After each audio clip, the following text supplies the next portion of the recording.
శ్రీ గురుభ్యో నమః. మనము మన దేవాలయం మనము నిత్యము కూడా దేవాలయములందు పూజలు అర్చనలు చేస్తాం. అదేవిధంగా మనం చేయవలసిన పని ఏదైనా సరే బాగా చేయాలి, మంచిగా చేయాలనుకుంటాం. అదేవిధంగా మనం ఎప్పుడైనా ప్రయాణం చేసేటప్పుడు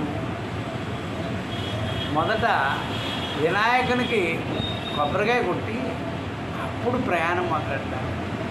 అప్పుడు ఏ ఆటంకాలు లేకుండా ప్రయాణం పోతుంది. అదేవిధంగా మనకి గ్రామ దేవతలు ఉంటాయి కదా, ఆ గ్రామ దేవతలు ఉన్న దేవాలయం నందు 3 శుక్రవారాలు కొబ్బరికాయ కొట్టినట్ల మనకి ఆర్థికపరంగా అభివృద్ధి జరిగి సమస్యలు తగ్గుతాయి. అది ఓం తత్సత్ బ్రహ్మార్పణమస్తు.